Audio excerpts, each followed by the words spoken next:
तो students A7 education में स्वागत है पार्ट 20 में। देखो आज अपन नया टॉपिक पढ़ने जा रहे हैं, ट्रांसफॉर्मेशन ऑफ अ मैट्रिक्स या फिर बोलते हैं एलिमेंट्री ऑपरेशंस। भाई क्या चीज़ होती है, कुछ नई चीज़ है ना, तो नई चीज़ है तो नई चीज़ सीखो। देखो क्या होता है, जैसे मैट्रिक्स होती है ना, तो मैट्रिक्स में मैंने तुम्हें सिखाया था कि क्या ऑर्डर की मैट्रिक्स है। जैसे भाई ये 3 × 3 ऑर्डर की मैट्रिक्स दिख रही है, तो इसमें 3 तो रो है, 3 कॉलम है। अब मैट्रिक्स का जो बोल रहा है ना, तो शब्द पकड़ो, एलिमेंट्री ऑपरेशंस। या तो अपन कुछ ऑपरेशंस करेंगे या transformation of A matrix, matrix को चेंज करेंगे। तो देखो बहुत इसको आप, अगर आपने इस चीज़ को समझ लिया ना, तो आगे इन फ्यूचर कहीं भी दिक्कत नहीं आएगी इन्वर्स निकालने में या माइनस कोफैक्टर निकालने में। मैं ऐसा क्यों बोल रहा हूँ, क्योंकि अब आ रहा है बहुत इंपॉर्टेंट ये कंसेप्ट है। अब देखो समझना, मैं एक बार और समझा देता हूँ और इसको मतलब मैट्रिक्स को समझा देता हूँ, मैट्रिक्स को बोलते कैसे हैं। देखो ये हमेशा याद रखना, ये रो 1 है, ये रो 2 है, ये रो 3 है। अगर और भी ज़्यादा जैसे 4 × 4 ऑर्डर की होगी तो रो 4 हो जाएगी। ये कॉलम 1 है, ये कॉलम 2 है, ये कॉलम 3 है। क्लियर हो गया। ये जो साइन है, इस साइन को बोलते हैं इंटरचेंज करना। मतलब जो रो 1 है वो इंटरचेंज हो जाएगी रो 2 से। जैसे भाई 1 2 1 -1 √3 1। तो मैंने बोला R1 इंटरचेंज टू R2, इसको ऐसे पढ़ेंगे। ये साइन जो होता है ना, ये वाला साइन, ओनली ये वाला साइन, रेड बॉक्स के अंदर जो ये वाला साइन है ना, इसका मतलब होता है इंटरचेंज होना। तो देखो ये वाली जो मैट्रिक्स बनी -1 √3 1, देखो ये जो R2 की पोजीशन पे तो R1 आ गया और R1 की पोजीशन पे R2 आ गया। जैसे इसके एग्जांपल में और भी दिखाता हूँ आपको। जैसे ये मैट्रिक्स बन गई, इसके बाद आप वापस से कर सकते हो कि भाई R1 इंटरचेंज टू R3। तो क्या होगा, अब के बाद बीच वाली को छोड़ के ये दोनों इंटरचेंज हो जाएगी। तो जो नई मैट्रिक्स बनेगी वो क्या बनेगी, अब देखना आप। अपन ने जो करा ना, ये मैट्रिक्स आने के बाद अपन ने लिख दिया R1 इंटरचेंज टू R3। तो मतलब अब 5 6 7 ऊपर आ जाएंगे।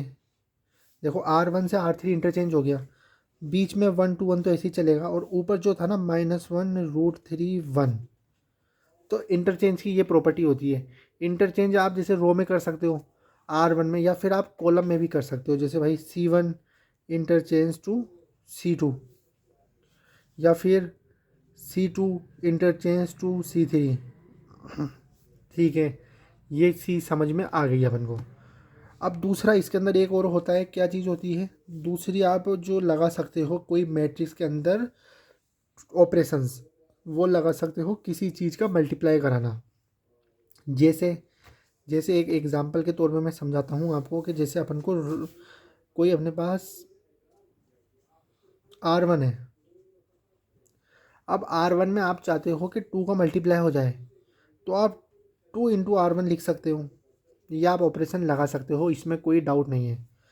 इसी तरह जैसे आपको कॉलम में कुछ करना हो, तो आप कॉलम में यहाँ तक भी लगा सकते हो। जैसे मान लो ये C3 है, तो C3 में आप कर सकते हो कि भाई 1/7 C3। ये वाला 7 दिख गया तो 1/7 C3 कर सकते हो आप। ये ऑपरेशंस आप पर्टिकुलरली कॉलम के जैसे थर्ड कॉलम में लगा सकते हो, ये रो 1 में लगा सकते हो, ये चीज़ होती है पर्टिकुलरली। अब फिर उसके बाद आता है एक लास्ट ऑपरेशन। ये 3 ऑपरेशन से ही सब कुछ हो जाता है। तीसरा जो ऑपरेशन होता है वो होता है एक रो को दूसरी रो में माइनस करना। जैसे जैसे अपन लिखते हैं, मान लो कि ये कोई रो R1 है, तो मैं चाहता हूँ कि R1 में से R2 माइनस कर दूँ। क्या करा मैंने, R1 मैट्रिक्स में से R2 माइनस कर दिया। इसको और तरकीब से भी लिख सकते हैं। जैसे मान लो अभी जैसे मैं R2 माइनस करूँगा, तो देखो क्या है, देखो किस तरह ऑपरेशन होगा। जैसे R1 में से मैं R2 माइनस करना चाह रहा हूँ, R1 5 है, -1, तो 4 मिल रहा है अपन को। लेकिन अपन इसको अब मॉडिफाई और कर दें। जैसे मतलब क्या कर दें कि भाई R1 में, R1 जो अपनी मैट्रिक्स है उसमें आप करो 5 R2, 5 R2 ये भी कर सकते हो आप। तो अब क्या होगा, देखो R1 में क्या चीज़ हो गई चेंज, 5 -5 × 1, तो अपन को 0 मिल गया। तो ये मैं चीज़ क्यों बता रहा हूँ, बताने का कारण ये है कि जो ट्रांसफॉर्मेशन है, ट्रांसफॉर्मेशन का यूज़ तो होगा, ये चीज़ तो तुम अब समझ गए हो। लेकिन अब यूज़ करके करेंगे क्या? तो यूज़ करके देखो इतनी सी चीज़ करेंगे, सिंपल सी चीज़ है, बहुत छोटी सी चीज़। कोई भी मैट्रिक्स होगी, रैंडम नंबर होते हैं, जैसे मान लो 2 3 4 1 2 3 1 2 1।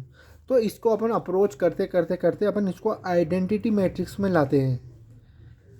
1 0 0 0 1 0 0 0 1। तो अपन ट्रांसफॉर्मेशन लगाते हैं, कोई मैट्रिक्स को इस फॉर्म में लाते हैं। लेकिन क्यों लाते हैं, क्या लाते हैं, वो तो सीखेंगे, अभी वो अपन ने सिखाया नहीं। उसका तो मैंने अभी आपको एक चीज़ भी नहीं बताई कि भाई करते क्यों हैं ये।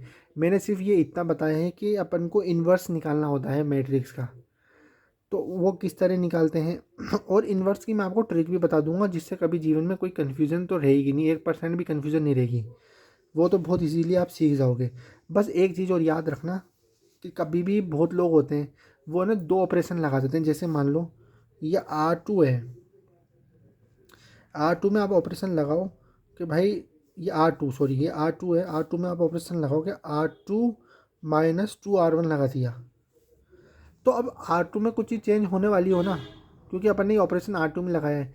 तो अब आप इसके साथ साथ दूसरा ऑपरेशन ये नहीं लगा सकते कि भाई R3 में R2 प्लस R3, ये ऑपरेशन नहीं लगा सकते आप, क्योंकि R2 के अंदर तो खुद ही ऑपरेशन लग रहा है, फिर आपने R2 का यूज़ कर दिया।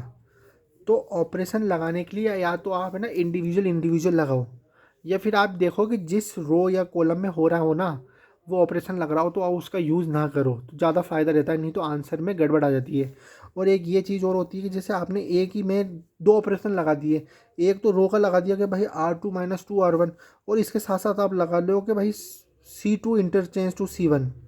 ऐसे ऊट पटांग नहीं लगाने होते, मतलब कहने का सिंपल सा ये है, सीधे सीधे ऑपरेशन लगाओगे तो आंसर भी सीधा सीधा सा आ जाएगा। अब देखो ये ऑपरेशन का तुम्हें थोड़ा बहुत और क्लेरिफाई करना होगा। तो क्लेरिफाई कब होगा, ये तो पार्ट मैंने इसलिए बनाया था कि बताने के लिए कि भाई कौन कौन से ऑपरेशन किस तरह अपन लगा सकते हैं। जैसे मैंने बताया इंटरचेंज कर सकते हैं, रो को भी कर सकते हैं, कॉलम को भी कर सकते हैं। किसी रो के अंदर कुछ मल्टीप्लाई कर सकते हैं, 2 हो, 3 हो, 4 हो, 5 हो, 1/7 हो, कुछ भी हो। जीरो नहीं कर सकते, जीरो कर नहीं सकते, जीरो नहीं कर सकते, ये याद रखना हमेशा। तो जीरो करके पूरी मैट्रिक्स को ही बेड़ा गर्क कर दो जीरो करके, तो वो नहीं होगा। दूसरा मैंने बताया कि ऊट पटांग नहीं लगाना कि भाई रो में चल रहा है फिर उसके साथ साथ तुमने कॉलम में भी चला दिया, या किसी रो का चल रहा था उसके साथ साथ तुमने उस रो का भी यूज़ कर लिया। तो ये ट्रांसफॉर्मेशन को बड़ा यूज़फुल की है, इससे बहुत कुछ सॉल्व होता है। लेकिन इसको यूज़ करना बहुत मतलब तरकीब से यूज़ करना होता है, तो वो तरकीब में मैं सिखाऊंगा किस तरह यूज़ करते हैं। अब जो अगला पार्ट 21 आएगा तो उसमें अपन क्या बोलते हैं, इन्वर्स निकालेंगे। इन्वर्टिबल मैट्रिक्स बोलते हैं, जिसके अंदर ए इन्वर्स निकालना सीखेंगे, किस तरह निकालते हैं, किस तरह ये रो एंड कॉलम का यूज़ करते हैं। और बहुत सारी थ्योरम्स हैं जिससे सब कुछ तुम्हारा क्लियर हो जाएगा, ये ट्रांसफॉर्मेशन का भी क्लियर हो जाएगा। अभी तो मैंने तुम्हें थोड़ा थोड़ा बेसिक आइडिया दिया है। तो बस यार आज की इस वीडियो में इतना ही।